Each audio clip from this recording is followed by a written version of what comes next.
இந்த பாடல் யாருக்கு தெரியும்? ஒரு கோட்டன், இரு செவியன், மும்மதத்தன், நால்வாயன், ஐங்கரத்தன், அறுகோட்டன், பிறைவடிவம் உள்ளவன். இது அருணந்தி சிவாச்சாரியார் எழுதிய சிவஞான சித்தியார் சிவஞான போதத்தில் உள்ள பொருள். இதற்கு தத்துவ ரீதியான என்ன விளக்கம்? ஒரு கோட்டன் என்பது ஒற்றை கொம்பு உடையவன். யார்? விநாயக பெருமான். ஒரு கொம்பில் பாய் தான் இருக்கும்.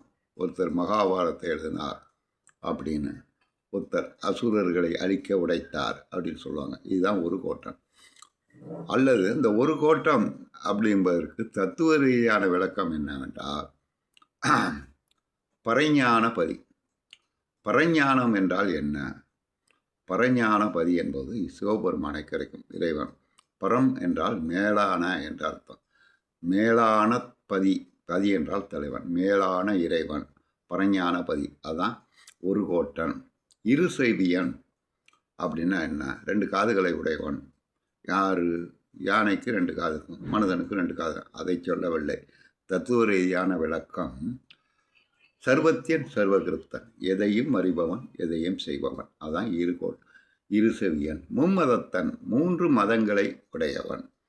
உடனே சைவ மதம், வைஷ்ணவ மதம், இந்து மதம் என்று சொல்லிட்டு இருக்கக்கூடாது. அது தத்துவ ரீதியான விஷயம். என்னன்னு கேட்டிங்கன்னா, மும்மதத்தன் அப்படிங்கிறது இச்சை, கிரியை, ஞானம்.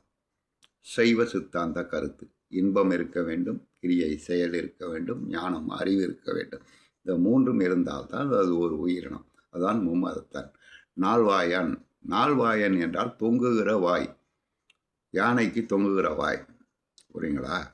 அதனால தான் நால்வாயன். ஐங்கரத்தன், ஐந்து கைகளை உடையவன், புரியுங்களா?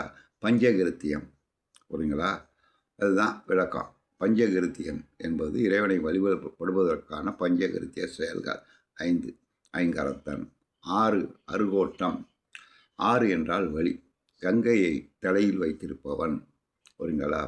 அறுகோட்டன் பிறை வடிவம், பிறையை தலையில் வைத்திருப்பவன். சடைமுடியன், நீண்ட சடையை உடையவன், புரியுங்களா? இதுதான் இந்த பாட்டுக்குள்ள விளக்கம்.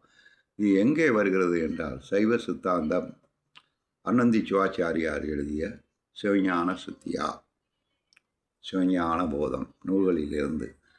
இதெல்லாம் தத்துவ ரீதியான செய்திகளாக இருந்தாலும், அவர்கள் சைவ சமயத்தை பின்பற்றியவர்கள், சைவத்தின் பெருமைகளை எடுத்து கூறியவர்கள். அருணந்தி சிவாச்சாரியார், உமாபதி சிவாச்சாரியார், மறைஞான சம்பந்தர், மெய்கண்ட தேவர்.